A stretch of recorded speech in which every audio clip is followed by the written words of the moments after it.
Ketika patah tulang tidak dapat disembuhkan, maka inilah yang dikenal dengan non-union. Gejala yang biasanya dialami oleh penderita dengan patah tulang non-union. Ini juga meliputi nyeri, pembekakan,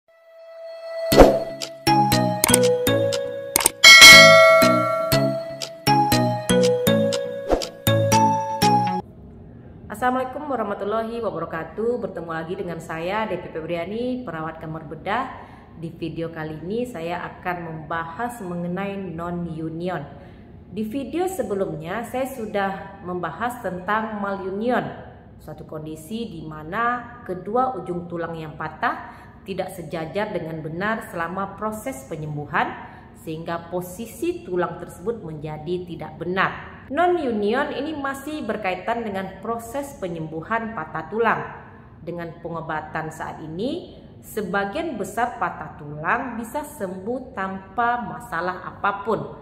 Beberapa minggu setelah tulang patah, ini akan terbentuk jaringan tulang baru, yakni kalus, dan menyambung bagian-bagian tulang yang patah. Beberapa patah tulang tidak dapat disembuhkan bahkan dengan perawatan bedah atau non-bedah terbaik. Dalam beberapa kasus, faktor resiko tertentu ini meningkatkan terjadinya kegagalan penyembuhan tulang. Ketika patah tulang tidak dapat disembuhkan, maka inilah yang dikenal dengan non-union. Dari sini sedikit kalian sudah paham apa itu tentang non-union. Agar patah tulang dapat sembuh, tulang perlu distabilkan. Biasanya dengan gips atau dalam beberapa kasus dilakukan pembedahan untuk pemasangan plat, skru. Ini gunanya untuk menstabilkan tulang. Tulang juga butuh suplai darah yang stabil. Darah akan membawa oksigen, sel-sel pertumbuhan, dan faktor penyembuhan ke tulang untuk memulai proses penyembuhan. Jika tulang yang patah dibiarkan tidak stabil atau kekurangan suplai darah, hal ini dapat menyebabkan non-union. Faktor-faktor lain termasuk penggunaan tembakau atau nikotin dalam bentuk apapun, baik itu dalam bentuk merokok, paping, mengunyah tembakau, dan permen karet atau koyo nikotin akan memperlambat penyembuhan tulang dan meningkatkan kemungkinan terjadinya non-union. Kemudian usia yang lebih tua dan bisa disebabkan oleh anemi berat, menderita diabetes, memiliki tingkat vitamin D yang rendah, menderita hipotiroid, nutrisi buruk, obat-obatan termasuk obat antiinflamasi seperti aspirin, ibuprofen, dan juga prednison. Lalu bisa kena infeksi pada tulang. Ketika tulang atau patah tulang mengalami infeksi, maka ini disebut dengan osteomielitis. Infeksi membuat tulang yang patah menjadi sulit atau tidak mungkin sembuh. Karena infeksi ini mengganggu perkembangan tulang dan dapat merusak suplai darah dan bisa karena mengalami fraktur terbuka. Non-union terjadi ketika tulang tidak memiliki stabilitas dan juga aliran darah yang bagus, nutrisi yang tidak memadai, atau keduanya. Beberapa tulang seperti tulang jari kaki ini memiliki stabilitas dan aliran darah yang sangat baik dan hampir tidak pernah menyatakan terjadinya non-union.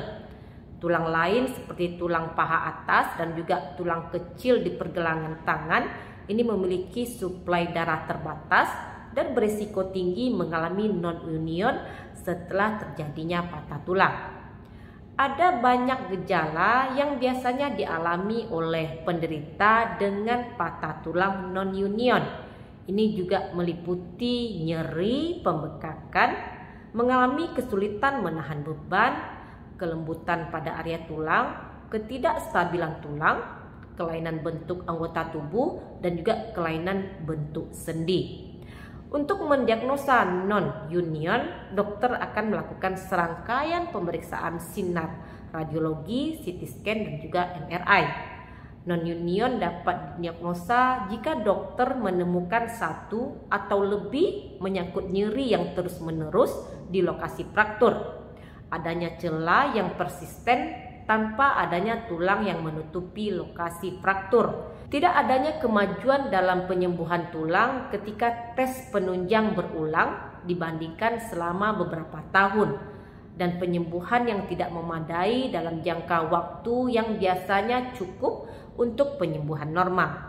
Dan jika dokter mendiagnosa terjadinya non-union, mereka mungkin akan memerintahkan dilakukannya tes darah untuk menyelidiki penyebab patah tulang yang tidak kunjung sembuh. Tes-tes mungkin menunjukkan adanya infeksi atau kondisi medis lain yang dapat memperlambat penyembuhan tulang seperti anemia dan juga diabetes. Penanganan dari non-union ini tergantung dari penyebab masalahnya. Penanganan mungkin melibatkan pembedahan untuk menghilangkan infeksi, menstabilkan patah tulang lebih baik, atau untuk merangsang pertumbuhan tulang dengan cangkok tulang. Namun jika penyebabnya adalah kurangnya stabilitas yang baik, penderita mungkin memerlukan fiksasi internal dengan plat logam, batang, dan juga skru atau pencangkokan tulang. Sedangkan fiksasi eksternal dalam rangka kaku ini digunakan untuk beberapa kasus non-union. Perawatan non-bedah mungkin menggunakan alat stimulator tulang yang digunakan setiap hari dengan gelombang ultrasonik atau elektromagnetik. Demikian video saya kali ini, semoga bermanfaat. Jangan lupa untuk di like, komen, dan di subscribe, dukung channel ini agar lebih berkembang.